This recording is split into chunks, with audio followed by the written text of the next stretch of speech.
Without giving anything away strategically, okay, on the Gin and Binge show, Neil Magny agreed that a good ground game is more important than a good stand-up game. Neil Magny's lost, I think, 4 of his 7 fights by submission. I think you've won 11 of your 17 fights by submission. Are we going to see anything different, and are you going to try anything different, or is it going to be what exactly everyone's expecting? I mean, is it going to be a ground game and you're just going to go straight for the ground and submit them? I mean, like I said, don't give anything away strategically, but are you trying to test new things or looking to test new things that you can admit to right now, or is it secret, or is it just kind of like you can explain what you're going to do and you're just going to be like the Khabib system where you're just like, you know what I'm going to do? I'm going to go out there and do my thing. I could. That's always going to be plan A for me. I'm a ground You always fighter. have that. I don't yeah. care. I've always been a ground fighter. That's always been my wheelhouse, but I'm still evolving as a fighter. Yeah. My stand-up game's always been there. I just haven't quite showcased it. I don't really have a ton of expectations in terms of what I'm going to do. My big emphasis is this is 5 rounds, and this guy is dangerous the longer you keep him in the fight. So that doesn't mean I'm going to try to sprint to the finish line and try and get him out there as fast as I can. My emphasis is just making sure in a 3-round fight, I feel like it's very important to you kind of got to be very dominant from bell to bell, where it's like this fight, there might be a little more of a feeling out process. I really don't know. I don't know what to expect. So I always tell myself I'm going to do one thing, and the next thing I know, I'm out there doing something else. So, I know the biggest thing is I know what he's good at. I know what he's not good at. And I feel like I'm sure he feels the same.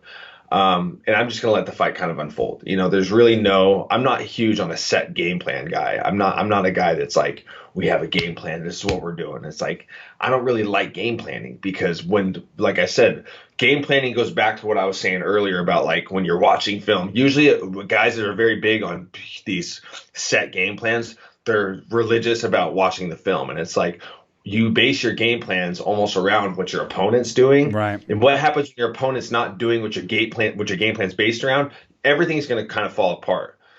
So I'm just not a big game plan guy. I know we train for anywhere this fight goes. This fight could be 25 minutes on the feet and I'd be fine. You know what I mean? If this fight hits the floor, it gets into my wheelhouse, I'll be more than fine. So anywhere the fight goes, I'm going to be confident. I know that's kind of a cookie cutter answer, but it really is the truth. Like all the I's have been dotted, all the T's have been crossed.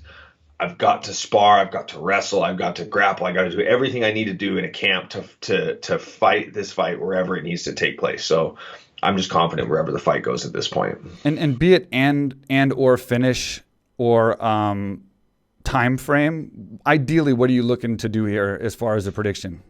I want the finish. I always want the finish, especially when you get a main fast as you can, probably, right?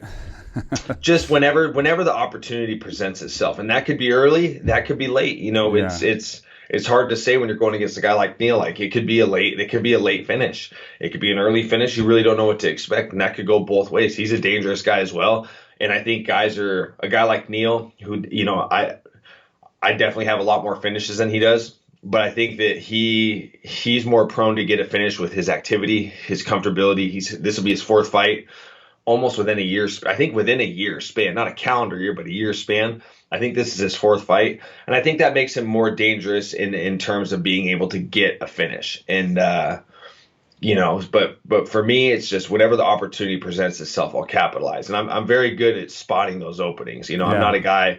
I don't go all in for a submission if I don't have it. Right. I'm not a guy, you won't see me shooting for something that I'm just going to toast my arms and really kind of, shoot myself in the foot in a 5-round fight.